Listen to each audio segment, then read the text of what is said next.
Arkadaşlar, Neden İngilizce Konuşamıyorum kursumuzun ikinci bölümüne hoş geldiniz. Görüşmeyeli nasılsınız? Bendeniz Gökberk Hoca, namı diğer Bay İngilizce. İkinci bölümümüzün konusu dil öğrenme efsaneleridir. Bu bölümümüzde dil öğrenimini olumsuz etkileyen bazı kalıplaşmış yanlışlar hakkında konuşacağız. İnsanlar yeni bir dil öğrenmeye başlamadan önce etrafındaki kişilerin görüşünü dinleme meyilinde olurlar ve bu oldukça normal bir şeydir. Ama etrafınızdaki insanlar yabancı dil öğrenme konusunda bilgi sahibi kişiler değillerse sizleri efsaneleşmiş bazı yanlış bilgilerle istediğiniz dili öğrenmekten caydırabilirler. İkinci bölümümüzün ilk dersinde İngilizce öğrenmede yaş faktörü konusu üzerine konuşacağız. Bu dersimizde hem çocukların hem de yetişkinlerin nasıl dil öğrendiklerini konuşacağız. Özellikle ileri yaşta olan öğrencilerim bana sık sık "Hocam ben yeni bir dil öğrenmek için çok mu yaşlıyım?" gibi bazı söylemlerde bulunur. Bu dersimizle birlikte bu konuya artık bir nokta koymayı düşünüyorum. Unutmadan bu video dersimizi lütfen Türkçe ve İngilizce altyazıları açarak izleyin. Türkçe bilmeyen yabancı öğrencilerimin de bu dersten faydalanmasını istiyorum. Türk öğrencilerim İngilizce altyazıları açtığı takdirde bu ders onlar için güzel bir İngilizce çeviri dersi de olacaktır. Bu derste anlattığım her şeyi yazılı bir PDF olarak indirmek isterseniz lütfen video açıklamasındaki linki ziyaret ediniz. Sitemize ücretsiz olarak üye olup giriş yaptığınız takdirde bu ve diğer tüm derslerin PDF dosyalarını indirebilirsiniz. Evet, ders zilimiz de çaldı. Hazır mısınız arkadaşlar? Lütfen yerlerinize geçin. Dersimiz başlıyor.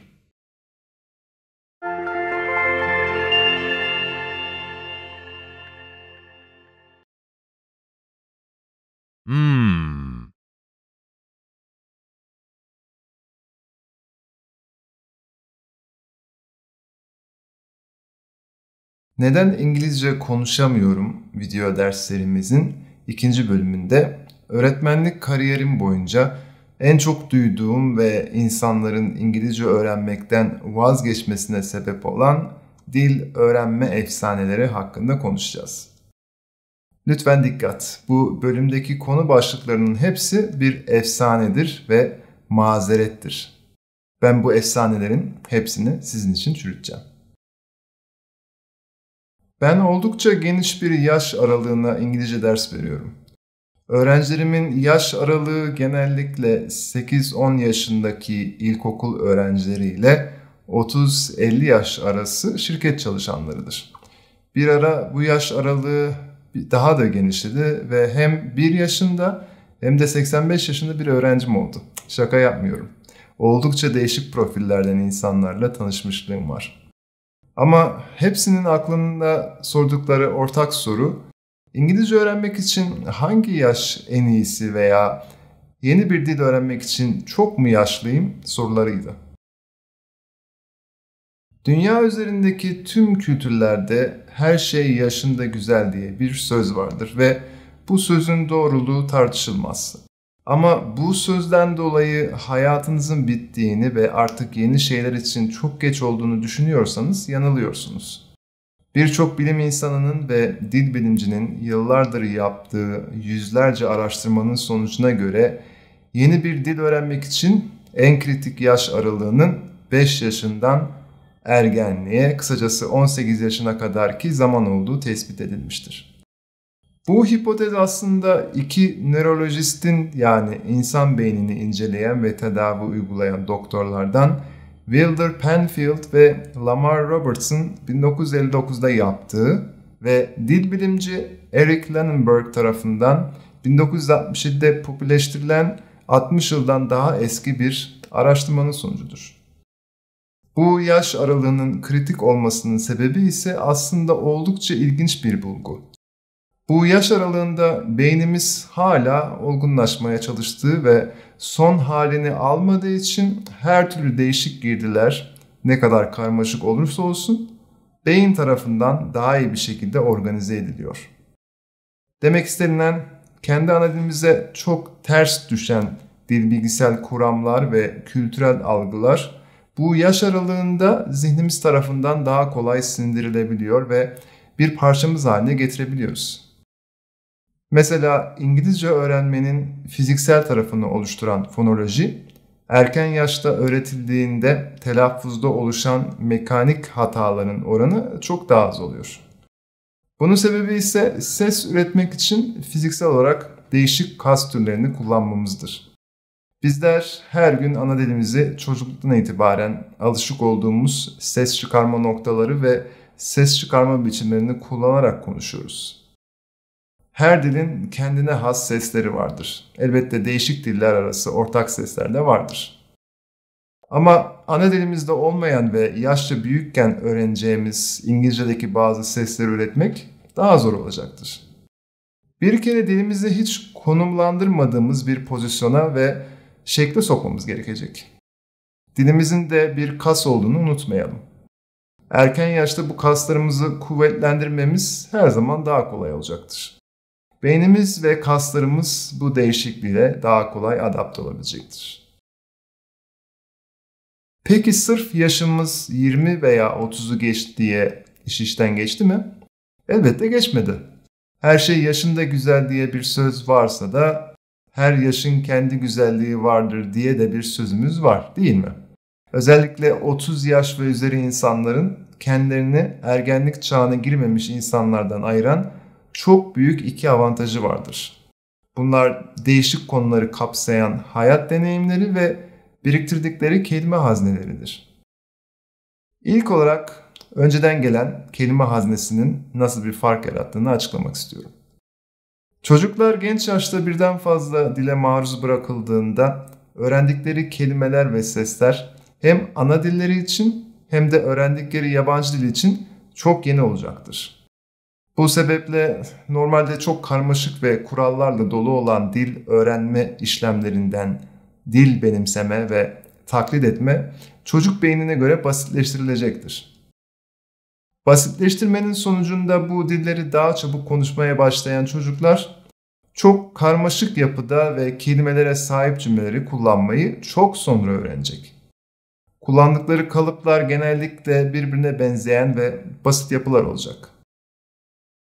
Diğer taraftan bir yetişkinin beyni daha önceden gelen geniş bir kelime haznesi ve dillerin altyapısını görebilecek bir kapasiteyle donatıldığı için daha verimli İngilizce öğrenebiliyor.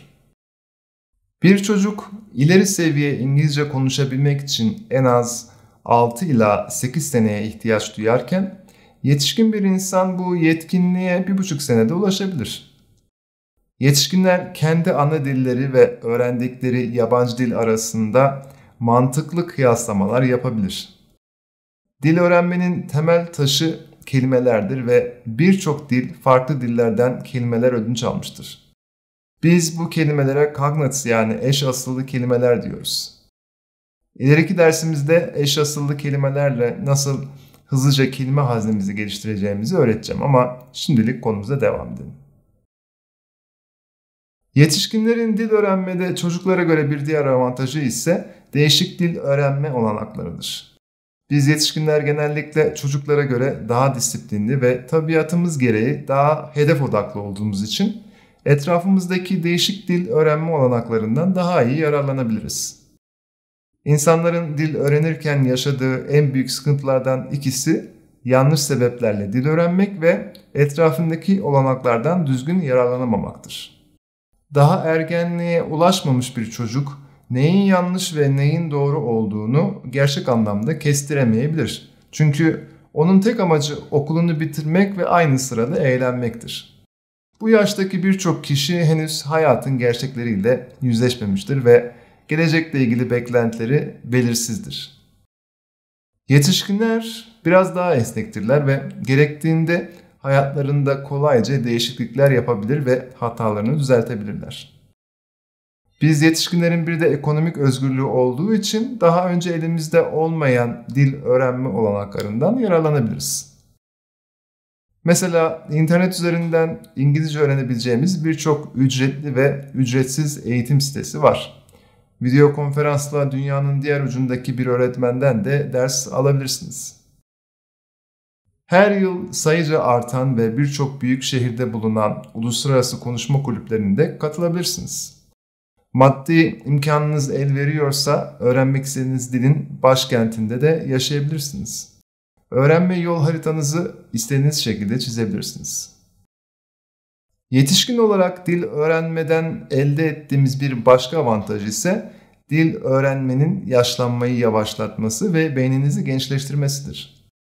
Yeni bir dil öğrendiğimizde beynimizde yeni sinirsel bağlantılar oluşturulmaktadır. Ve bunun sonucunda beynimizin elastikliği ve kabiliyetleri artmaktadır. Beynimiz de bir çeşit kastır ve bu kası ne kadar güçlendirirseniz size o kadar faydası olur. Yeni bir dil öğrenmenin Alzheimer gibi beyinle ilgili hastalıkları da büyük ölçüde önlediğini de unutmadan hatırlatayım. Artık yaşınızın bir engel oluşturmadığını öğrendiğinize göre haydi birlikte İngilizce öğrenelim. İnternet üzerinden İngilizce öğrenmek artık her zamankinden daha kolay. Bay İngilizce ile İngilizce öğrenmek ise şahanedir. Video derslerimiz devam edecek. Arkadaşlar, dersimizin sonuna geldik. Kıymetli zamanınızı bana ayırdığınız için teşekkür ediyorum. Bu derste anlattığım şeyleri tahmin edebileceğiniz üzere yapılan bazı bilimsel araştırmalar ve deneylerin sonucunu özetleyerek anlattım.